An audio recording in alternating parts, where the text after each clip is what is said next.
Hello friends. आज का जो मेरा टॉपिक है वो है आपके लिए वर्ण व्यवस्था।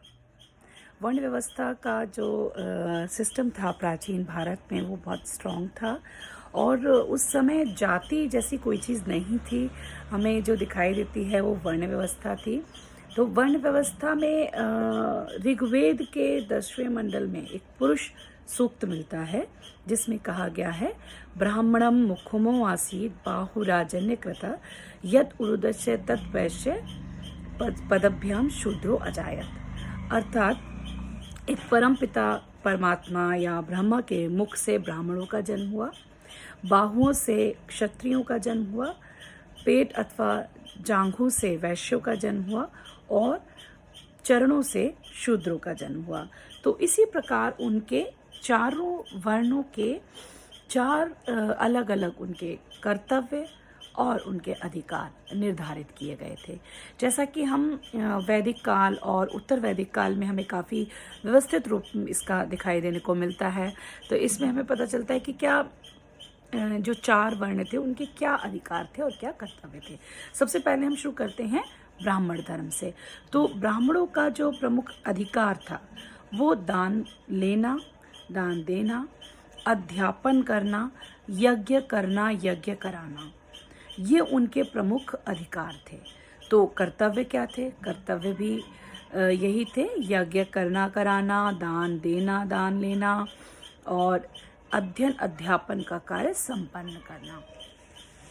तो जो बुद्धि से संबंधित कार्य होते थे वो ब्राह्मणों को प्रदान किए गए थे। दूसरा धर्म जो वर्ण आता है वो है क्षत्रिय वर्ण। तो क्षत्रिय वर्ण का जो, क्योंकि उनकी उत्पत्ति भुजाओं से हुई थी, तो उसका जो कर्तव्य था वो था प्रजा की रक्षा करना। यानी वो अपने अस्त्र शस्त्र से अपने क्षत्रिय धर्म का पालन करेंगे और सदैव प्रजा की रक्षा करने का प्रयास करेंगे। तो जो राजा होते थे वो क्षत्रिय माने गए और क्षत्रियों के जो अधिकार थे उसमें उनको दान देना, यज्ञ कराना, अध्यापन करना आदि शामिल थे। उनको यज्ञ करने का अधिकार नहीं था, उनको अध्यापन देने का अधिकार नहीं था, लेकिन अध्ययन करने का अधिकार था। तो इस तरह से उनका प्रमुख कर्तव्य प्रजा की राजा के द्वारा रक्षा करना, यही उन क्षत्रियों का कर्तव्य था। तीसरे नंबर पे आते हैं वैश्य, क्योंकि उनकी उत्पत्ति पेट से बताई गई है, अर्थात सभी का पालन पोषण करने का उत्तरदायित्व वैश्यों के ऊपर था। यानी वो अन्न उपजाएंगे, आवश्यक वस्तुओं का निर्माण करेंगे और उनको जन जन तक पहुंचाएंगे। तो उसका पालन पोषण करने का जिम्मा वैश्य वर्ण के ऊपर था। उनका प्रमुख जो कर्तव्य और अधिकार था वो यज्ञ करवा सकते थे, अध्यापन कर सकते थे और दान दे सकते थे। इसके अलावा आता है शूद्र वर्ण। तो उसके लिए जो था, उसके कहते हैं कोई अधिकार थे ही नहीं, उसके केवल कर्तव्य थे और उसका प्रमुख कर्तव्य था ऊपर के इन तीनों वर्णों की सेवा करना।